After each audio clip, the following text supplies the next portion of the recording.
I'm here to talk about governing agentic AI. With the strap line, one small step for AI, one giant leap for Bankkind to draw you all in. This is a little bit about me without too much detail. So I do agentic and GenAI governance for IBM Emro, setting up the agentic AI governance framework, still in process, set up GenAI governance framework, EU Act implementation, previously AI engineer in the bank as well, in a lifetime before I was in operations. And this is particularly important, pulling together the operational, the technical, and the governance side for agentic AI. A little bit about IBM Emro, a large bank. They have a large international clearing bank. We're a lot bigger. We're about 22,000 now. Lots of customers, like other banks, trying to improve our cost-income ratio, return on equity. What you care about, chatbot Anna. So we're getting close, and this is in our 2025 financial report, so no secrets here.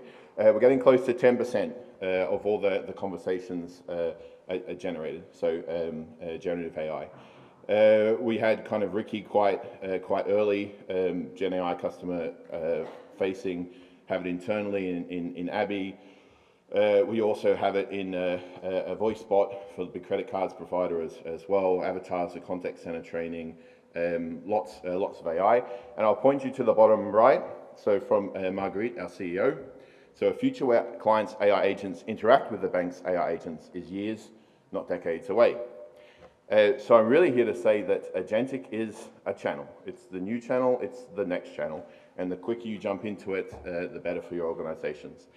We went through the traditional AI, right? So predict and classify, fraud detection, credit scoring. Then we went to the generative AI stage, create and converse, chatbots, document drafting. You know, everyone celebrates November 2022. But what about December 2023? Anyone? What was released? Function calling, OpenAI. So heralding 2024, the start of the agent era. And then November again, 2024. Anyone? MCP, Anthropic, right? So much easier interfacing with agent with all the things in your organization. And the last one, October 2025. Nothing? Skills, again from Anthropic. If you're not getting up to speed or up to speed with what skills are, also highly recommended. But we're really moving into the age now where kind of planning, acting, and adapting. But what is agentic AI?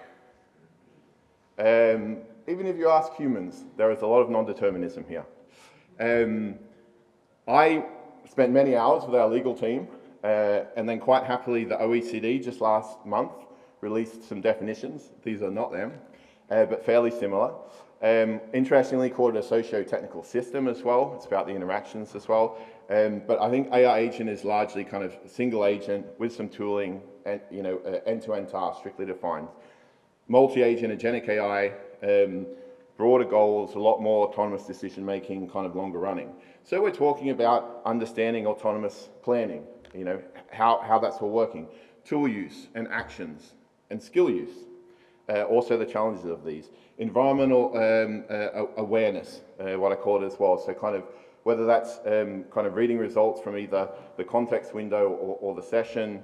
I also recommend looking at Koala, which is a nice framework for kind of long-term memory, breaking it kind of down into episodic, semantic, and procedural. We currently don't have any long-term memory in our agent. We do have multi-agent live. I realize I didn't say that. We do have one for business customers already, banks wanting to get a loan, making an online appointment, which kind of went live at the start of this year. And then the multi-agent coordination, also very complex. So under the hood, MCP, think of it as a kind of universal USB-C port. Lots of governance problems. Tool shadowing. Someone has a slightly different defined function that's very similar to yours, also kind of tool squatting, and your agent is calling it. The different prompt injections, whether directly through a tool that's been compromised or indirectly through the information that tool is pulling in, all the sensitive data leaks you can think of. That's why all the data protection national bodies are putting out papers about this. And then also kind of scope creep and kind of increasing its credentials and what the agent can access and do. Also agent-to-agent protocol, so that one's from Google, MCP, I mentioned Anthropic. How in multi-agent systems the agents are talking to each other and how they can kind of delegate, whether that's kind of hierarchical or whether that's distributed. You have lots of problems here with kind of cascading errors and unclear accountability chains and kind of what the trust boundaries are from one agent to another, like what I can allow this other agent to do on my behalf or what data and things. And this is all still being worked out. And then we start getting into agent payments protocol. So this one was Google and about 60 others.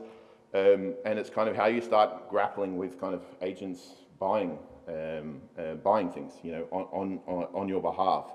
What does authorization without human presence mean, right? This is no longer the financial services of multi-factor authentication when it's kind of who you are, what you know, what you have. Can you delegate intent? What does that mean?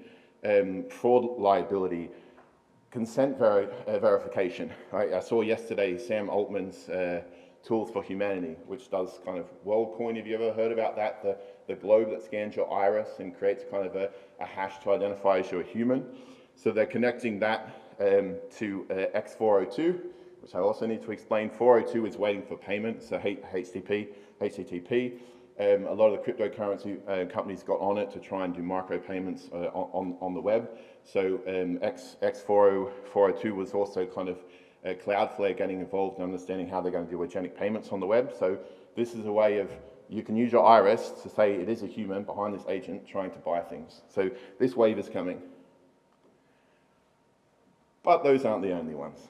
There is many others. So agent commerce protocol, so that was Stripe and OpenAI. So that's kind of purchasing from kind of within the LLM chatbot and the engine itself. Klarna put out agent product protocol, you know, discovering all the products and stuff on the web. Google and Shopify put out universal commerce protocol, so kind of full end-to-end. And just recently, WebMCP came out, which is kind of Google and Microsoft, and built originally by an ex-MCP browser, it was originally called, ex-Amazon engineer. And so this is essentially a website making it available for agents by installing kind of JavaScript tool calling on the website and stuff like that. So there's this whole new world. It's really a new channel that you need to start looking at implementing and governing. It's not just a technology upgrade. It's as big as mobile banking. It's as big as online banking. It's as big as kind of the conversational AI channel is going to be as well. Agentic commerce is really big, and it's coming. So within all enterprises, 40% they think of workloads, huge cycle time reductions, huge offloading of decision making. So what does payments, mean in this new world? How are we interacting with our customers? What's identification and verification mean? There's going to be third-party agents wanting to interact with us on behalf of customers. And there's a whole regulatory minefield. It's quite under-addressed in the EU AI Act, agents. And there's a big change, right, across your risk surface, human oversight, accountability, data concerns, regulatory fit, attack service, right? And it all needs to change. Have you determined what your levels of autonomy are in your organization? What tools are allowed to be kind of used by agents? What is human oversight? I was in a session just before as well. We know it can't be fully human, right? Everyone doing GenAI at the moment is pretty much LLM as the judge. It's the only way you can keep up with the volume of unstructured data, right? You might do a little few percentage point sampling. So we need to redefine what human oversight means, what accountability means. And data concerns is a huge one. What if the agent's just randomly asking for new PII information and you've already been past the PII screener in your conversational flow, right? You need to be doing PII screening all the time. It doesn't know not to accept it if a customer profits it, and it doesn't necessarily know not to ask for it. And the whole memory side I mentioned, what does that mean, right?